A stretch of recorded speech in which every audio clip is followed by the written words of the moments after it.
भीड़ में तन्हाई में, प्यास की गहराई में, दर्द में रुसवाई में मुझे तुम याद आते हो, मुझे तुम याद आते हो।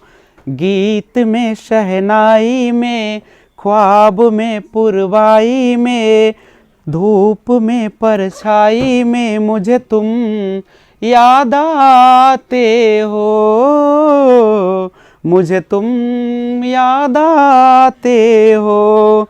भीड़ में तन्हाई में, प्यास की गहराई में, दर्द में रुसवाई में मुझे तुम याद आते हो, मुझे तुम याद आते हो।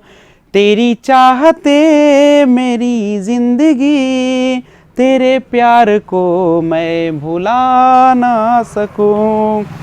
तेरी चाहते मेरी जिंदगी, तेरे प्यार को मैं भुला ना सकूं। करूं कोशिशें भले रात दिन, तेरे अक्ष को मैं मिटा ना सकूं।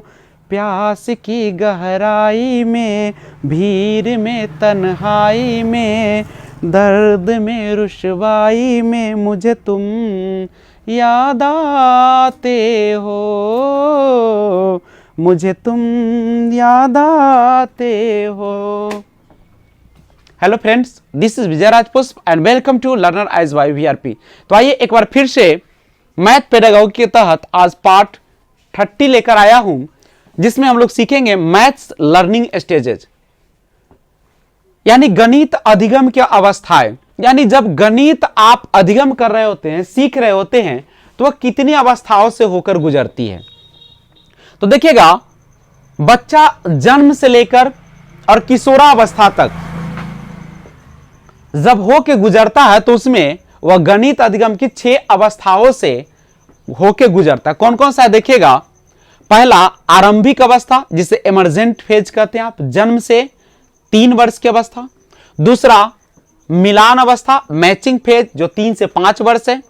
तीसरा परिमाणात्मक अवस्था, क्वांटिफाइंग फेज, जिसे 5 से 6 वर्ष होती है। चौथा विभाजनात्मक अवस्था, पार्टीजनिंग फेज, जो कि 6 से 9 वर्ष होती है। और पांचवा गुणनखंडीय अवस्था, जिसे फैक्टरिंग फेज कहते हैं, 9 से 11 वर्ष। और छठा है संक्रियात्मक अवस्था, जिसे हम लोग ऑपरेटिंग फेज कहते हैं, 11 से लेकर 13 वर्ष की ये अवस्थाएं होती हैं। एक शॉर्ट में पहले समझिए, उसके बाद हम डिटेल में और बताते हैं। सबसे पहले समझिएगा कि जो बच्चे पहला अवस्था आरंभिक अवस्था में होते हैं, तो इस अवस्था में बच्चा वस्तु को देखकर बता सकता है कि कौन सी वस्तु जो है बड़ी है और कौन सी वस्तु छोटी है। यानी बड़ा को बड़ा और छोटा को छोटा, वस्तु को यह बता देता है। मान लीजिए कि आपने एक छोटा सा टेबल रखा है और एक बड़ा सा आपने टेबल रखा है, तो वो बता देगा कि कौन छोटा और कौन बड़ा है। मिलान अवस्था 3 से 5 वर्ष जो है, इस अवस्था में बच्चा 2 संख्याओं के नंबर या गिनती बोल सकता है। लेकिन एक और चीज इसमें क्या होती है, जैसे आरंभिक अवस्था में वस्तु को छोटा बड़ा बता रहा था, लेकिन मिलान अवस्था में क्या होता है कि इसमें वह गिनती करके बता सकता है कि कौन सा संख्या बड़ा है और कौन सा छोटा है। किसी बड़े समूह के चीजों को भी गिन सकता है। तीसरा है परिमाणात्मक अवस्था, 5 से 6 वर्ष। इस अवस्था में बच्चा विभिन्न तरीके से संख्या को व्यक्त कर सकता है। जैसे आप देख सकते हैं, 7 को वह लिख सकता है 4 जोड़ 3, या 7 को 5 जोड़ 2, या 7 को 6 जोड़ 1। विभिन्न तरीका से वह पेश कर सकता है। चौथा है विभाजनात्मक अवस्था, 6 से 9 वर्ष।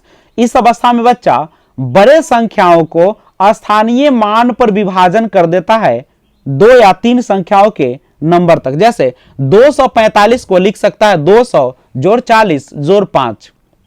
और पांचवा अवस्था होता है गुणनखंडीय अवस्था, यह जो 9 से 11 वर्ष होती है, इस अवस्था में बच्चा 1 दर्जन में कितनी वस्तुएं हैं या 3 या 4 दर्जन में कितनी होंगी बता देगा, और एक बालक पर 4 पेंसिल है तो 8 बालक पर कितने पेंसिल होगा, इसे भी वह आसानी से बता पाता है। और छठा और अंतिम अवस्था है संक्रियात्मक अवस्था, ऑपरेटिंग ऑफ एज 11 से 13 वर्ष। इसमें क्या होता है कि इस अवस्था में बच्चा जोड़, घटाव, गुना, भाग, स्थानीय मान सभी क्रियाएं भिन्न एवं दशमलव संख्याओं पर या चरों पर आधारित संक्रिया करने में सफल हो जाता है। तो एक छोटा सा वीडियो आपने देखा, भाग 30, जो कि गणित शिक्षण के तहत ये छोटी छोटी जानकारी आपको ऑप्शन में काम करता है कि आप संक्रियात्मक अवस्था, जैसे जरूरी नहीं कि आपको ये क्वेश्चन पूछा जाएगा कि गणित अधिगम की अवस्था 6 होती है, आपके ऑप्शन में दिया रहता है संक्रियात्मक अवस्था, हम नहीं समझ पाते। आपको दिया रहेगा संरक्षण, हम लोग संरक्षण का मतलब कुछ और समझ लेते हैं। दिया रहता है पलटा भी। तो ये सारा जो चीज होती है, विभाजनात्मक है, परिमाणात्मक है। अब यहाँ पे परिमाणात्मक का मतलब क्या है, हम जब डेवलपमेंट चैप्टर आप पढ़ रहे थे तो उसमें आपने देखा था कि परिमाण का मतलब जिसे मापा जाए, जिसे आप देख सकते हैं। लेकिन यहाँ पे इस अवस्था में आप देख सकते हैं परिमाणात्मक का मतलब होता है कि आप विभिन्न तरीकों से संख्या को व्यक्त कर सकते हैं। तो यह याद रखेंगे, इस तरीके से ये छोटी छोटी चीजें आपके ऑप्शन को व्याख्या करने में सफल हो जाती है। तो आज बस इतना ही, फिर एक बार वादा करते हुए कि एक और बढ़िया वीडियो लेकर आऊंगा इससे भी।